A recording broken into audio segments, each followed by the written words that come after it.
Hi friends, welcome back to our channel. ఇది రహస్యలేఖ part 2.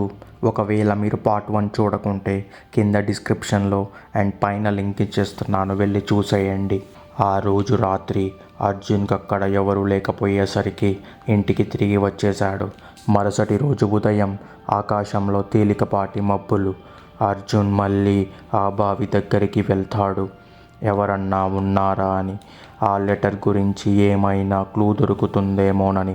కానీ అక్కడ ఏమీ ఉండదు, గడ్డి తీగలు తప్ప. అర్జున్ గట్టిగా అరుస్తాడు, ఎవరైనా ఉన్నారా అని.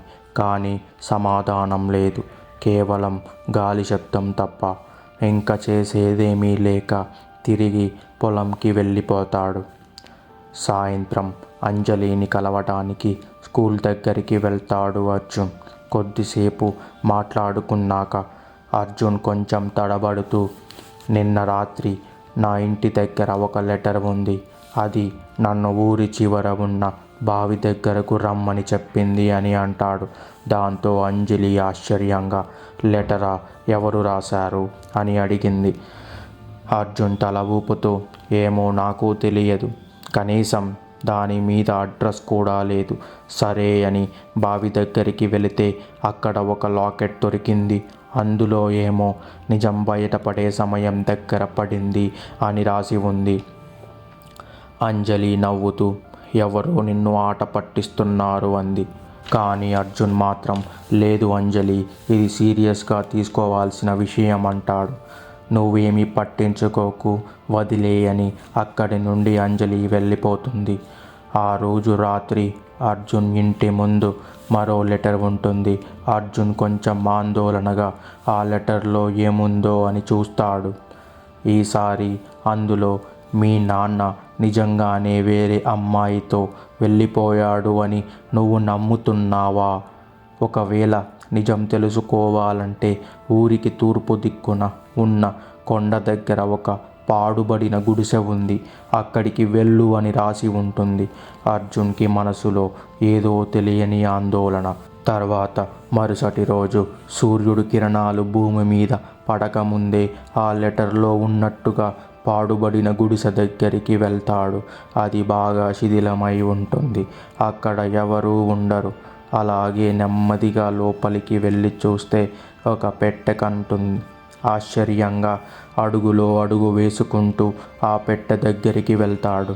అందులో ఒక డైరీ కనపడుతుంది. దాన్ని ఓపెన్ చేసి చూస్తే ఏదో రాసి ఉంటుంది. అందులో ఏముందో తెలుసుకోవాలి అని చదవడం మొదలు పెడతాడు. ఇక అందులో ఇలా రాసి ఉంటుంది, నా పేరు సావిత్రి, నేను ప్రభుత్వ భూశాఖ అధికారిగా పనిచేస్తున్నాను. ఈ మధ్య ప్రభుత్వం చేసిన పరిశోధనలలో కొత్తకోట గ్రామంలో బంగారు నిల్వలు ఉన్నాయని తేలింది. ఈ ఊరి సర్పంచ్కి రాజకీయంగా పలుకుబడి ఉండడంతో ముందే సమాచారం తెలుసుకొని రైతుల దగ్గర భూములు లాక్కోవాలని చూస్తున్నాడు. అది తెలిసిన నేను రైతులకు న్యాయం జరగాలని సర్పంచ్కి ఎదురు పోరాటం మొదలుపెట్టాను. కానీ సర్పంచ్ మీద ఉన్న భయంతో ఊర్లో రైతులు ఎవ్వరూ ఎదురు తిరిగేవారు కాదు. నేను పోలీస్ కంప్లైంట్ కూడా ఇచ్చాను.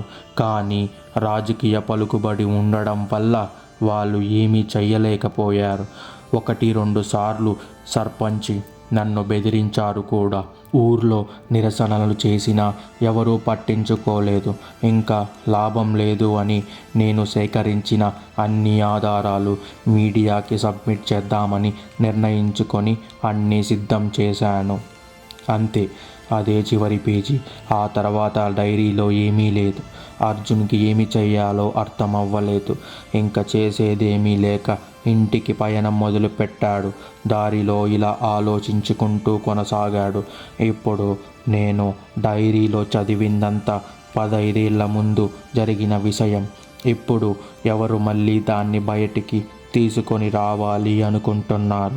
అసలు ఇందులో మా నాన్నకి సంబంధం ఏంటి? ఎందుకు మా నాన్న సావిత్రితో వెళ్ళిపోయారు?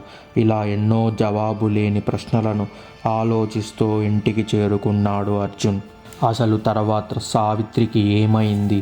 ఇంతకీ అర్జున్ వాళ్ళ నాన్న సావిత్రిని ఎక్కడికి తీసుకొని వెళ్ళారు? ఇప్పుడు ఎక్కడ ఉన్నారు అన్న విషయాలు పార్ట్ 3లో చూద్దాం.